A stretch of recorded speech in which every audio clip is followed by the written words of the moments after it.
Do not talk to Yuri at this time. He is having a bad day. My mic stand just fell off the desk. It's supposed to be like clamped on, but check out this clip while I'm talking. But Guppy likes to play with it and move it all around, and you know I gotta move it back and forth all the time when I'm playing or not playing or whatever. And it's a cheap mic stand, you know. It's like I'm not making any money out of this, right? So it's hard to justify expending money, but I spend all that I can. And oh, we seem to be a bit on fire. And I pressed the FPE button, but this is pretty much a stock tank, so we don't get that. Not that I'm bitter. I hate the stock grind, guys. That's why I spend all my money on premium vehicles. Not only do you get something new that other people can't have just by playing the regular game, but you don't have to do through that whole grind. The stock grind is the worst, in my opinion. Anyway, I knocked my mic stand over. Guys, welcome to the channel. Welcome back to Toshiothunder. Good to see you today. How you doing? So, I was a little bit frustrated with the game last night, and let's speed that up a little bit. So, for one, I mean, you're watching a replay right now because I had a great match, and it kind of shows off some of the things that I was going through, and maybe you guys can relate.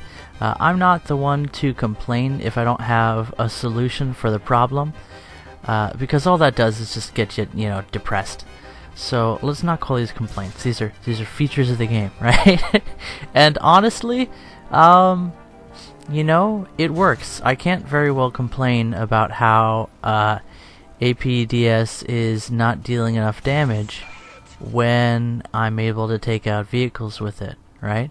And I know that it took me more shots than it would have with other ammunition, but at the same time, I never have to switch rounds because I can punch through anything at my tier. Even in a full up tier at 7.0, the Black Prince can do things. And I haven't played the Black Prince in ages, so I decided to remind myself why I haven't played the Black Prince in ages. This is not one of those tanks, and by the way, we're playing arcade here because, again, we got some stock vehicles that we're working on, and I had a objective for the day. Oh, that was exciting. That was a cool MDK. But I had an objective for the day to get long-range kills, and I figured, you know what? Let's try the Black Prince and see if we can't do some sniping, because this tank is a fantastic sniper. One downside is that currently the accuracy of the, 17 pounder is not really, at least the one on the Black Prince, it's not really where I would like it to be. It has quite a few degrees of deviation, and that measure of accuracy is just not what I've come to expect from other vehicles, even lower battle rating vehicles. So that's a thing. And in arcade you feel it even more because you aim directly for the tiny little spot that you want to hit, and the accuracy system laughs at you. But again, not complaining, just letting you know what I was dealing with in this game, because we're going to run out of ammunition in this match. And you know, I wasn't even looking because I'm used to carrying like 15, maybe 20 rounds of APAG, and that is usually plenty, right? But when you're engaging at long range, when you're using APDS, when your accuracy, for various reasons, is not completely reliable, then you might find yourself going through 40 rounds a lot faster than you thought you would. Anyway, guys, welcome back to the channel. I'm actually in a great mood today. I gotta admit it, I'm falling back in love with this game. I got a little bit tired from the grind, and there we shoot our APDS through every single round of ammunition in his ammo rack. and it oranges the rack because post-pen effect. Did you see like any shrapnel / spalling from that round? Pretty much nothing, right? But we'll ignore that. Apparently adding fins to your Sabo increases the spalling effect exponentially, even more than exponentially, because it'd be additively and then exponentially. It'd be like a cumulative exponential growth. Yeah. Hey, back off. I dropped out of college. But it's good to see you guys again. Have I mentioned that I am falling back in love with War Thunder because I'm getting to the point where I'm almost done with the grind, and honestly I cannot wait to get the PV2D. It's going to be a total blast, and I'm not interested in the Matilda because I already own it. Picked it up a while back, did the real grind for it back in that event, and few regrets, you know. A few nights I had to sleep on the couch, you know, but and I was pressing G to launch my smoke canister, my smoke grenade, as it were, which is a very, very useful feature for the Churchill Mark 7 in the form of the Black Prince. And I happened to put down my landing gear because, I don't know if you've noticed yet, but the ping is killing me in this match. And it's not so much the ping. I checked my internet connection today. I'm sitting at around 80 ping, which is not ideal, but it's acceptable. But the problem is, with War Thunder, I've been getting consistent packet loss. And that is a problem. 1, 2, 3, even up to 4% packet loss, but solidly 1%. It throws everything off, especially, it seems, aim for aircraft. I don't know if you could see that I was aiming solidly for the engine deck of that Panzerfahrzeug, but we ended up putting all of our rounds into the track and side armor, which is a few degrees of deviation, but I think it's more a matter of time, because, well, I think the game was just not synced up completely with what I was seeing, right? Server, client, desync. So that's the thing, and now you get to see a little bit more of the accuracy issues I was talking about. This guy is at, what, around 600 meters, or 0.6k, and we were aiming at the same spot, and we hit over the roof, low on the track, low on the side, directly in the middle of his driver's area, and everywhere in between. So, I mean, the accuracy, as far as I know, is consistent between arcade and realistic.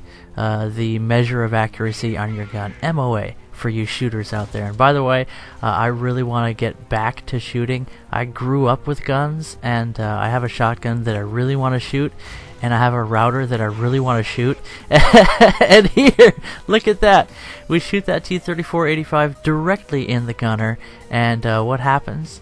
He whips out his Fanta, right? He turns orange. So sometimes you just don't have words. But again, we're not complaining, because we're actually doing really well in this match, and we're gonna do really well.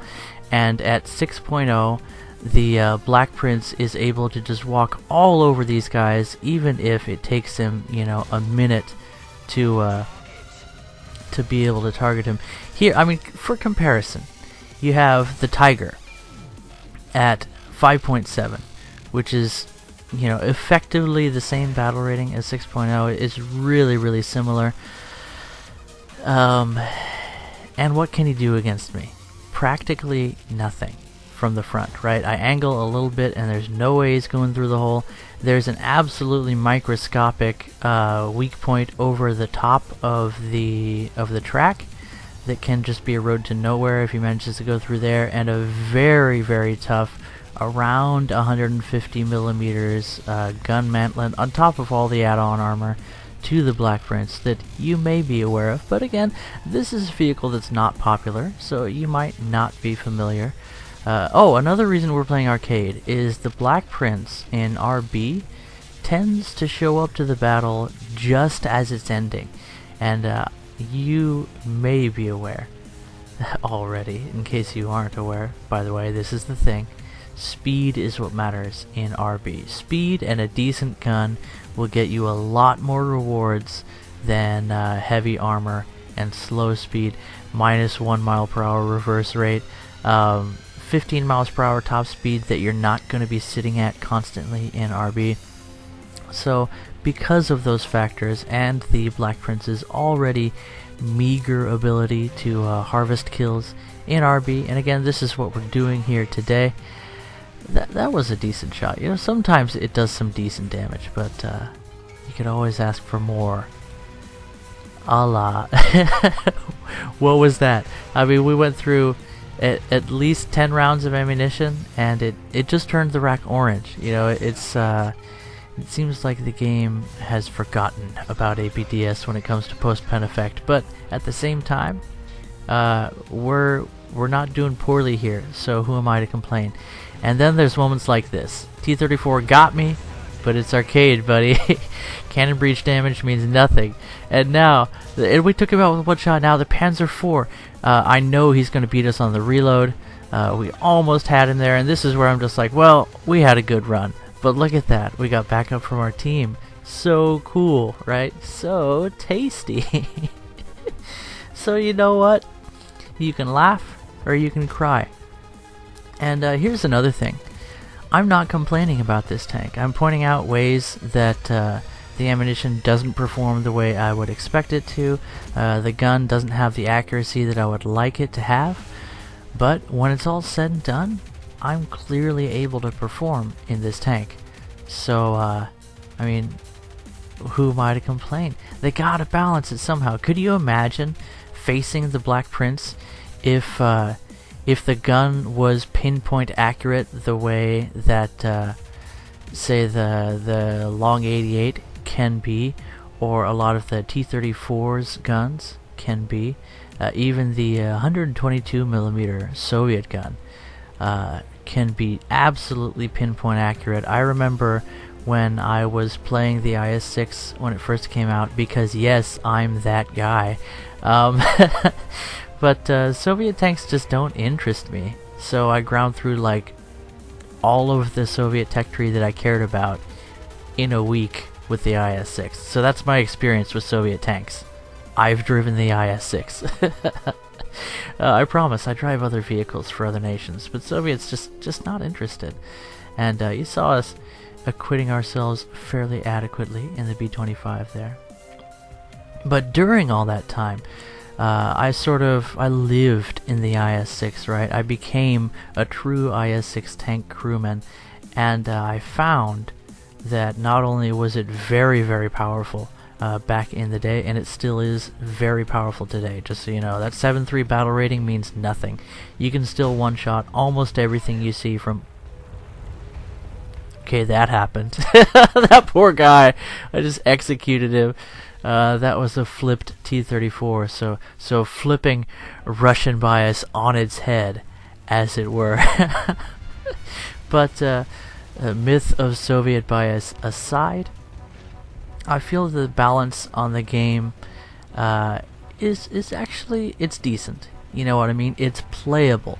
There are very few vehicles in the game that are not playable. And oh, guys, I wanted to share with you. Hallelujah. Praise the giant snail, for he has done well. Because they made the Kika playable. Now, I don't know how much you guys care about the Kika, right? The players of Japanese planes are fewer and fewer every day, but we happy few. I lived in the J2 M4, just so you know. I'm a space potato pilot. But we happy few have reason to rejoice, because the Kika has always been one of the lowest performing jets in the game, but it is able to do a little bit, right? It's just not going to be able to get like 4 kills in a match consistently for various reasons, but maybe 1 or 2 kills, you know, are reasonable. I'd say 1, maybe 0.75 KD is what you can expect out of the Kika. It's not, you know, it's not really competitive. But if you play your cards right, you can hunt B-29s. If they even exist anymore. they made the Kika playable. How? By improving its stats? No, it still performs like an early experimental jet that's underpowered, undersized, and underdeveloped, which is historically accurate. But what it can do, and here we are waltzing with this Tiger-chan because she is adorable, and also we seem to have a spot of bother being a bit out of ammunition, and that Scent Mark 1 must have watched too many War Thunder guides on how to kill tanks because he shot the Tiger in the engine compartment, which does nothing in arcade. You know, all it does is black their engine and maybe set a fire, and nobody cares about that. So he done messed up. Maybe he's using APDS as well. I don't know. But he came to my rescue and ended up showing up early to his own funeral. But the Kika is playable now because, do you remember me complaining about it before? Well, the repair cost is down to, I think, about 5,500 silver lions, which is perfect. So, you know, people have been noticing, and if you haven't noticed, silver lion costs, repair costs have been changed for just about every air vehicle. But in Air RB, the Kika is very affordable to repair, very affordable to fly. It has a great gun that can net you 1, maybe 2 kills because it has a very small amount of ammunition. And its top end performance is good. It just takes forever for it to build up enough energy to get to top end performance, and then it burns off that energy fast because it's lightweight and underpowered. So try the Kika, and you know what? If and here I'm, you know, stock grind. I hate the stock grind, and I've played the Kika some, and it's been fun to play, but just frustrating because it was too much to repair, right? And I had enough fun with it that I made probably, honestly, one of the best custom camouflages that I've ever made.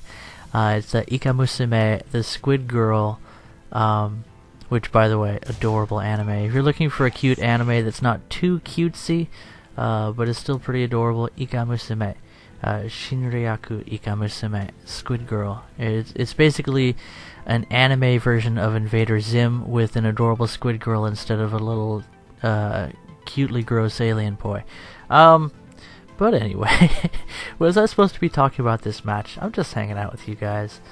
Tank Toddler is sleeping right now, which means that I could either stream or make about a 15-minute video, but I'm pushing my luck and I'm going for like a 20-minute video, so you're welcome. Guys, I've missed making these kinds of videos on the channel. What I really want is to be able to, well, I can do this, but I just don't want to because it would take me like a week. But I want to get back to making like really heavily edited content in the form of Tank Cop and Tiger-chan, that kind of stuff, where I come up with a story and I do a bunch of voiceover work and a bunch of cinematic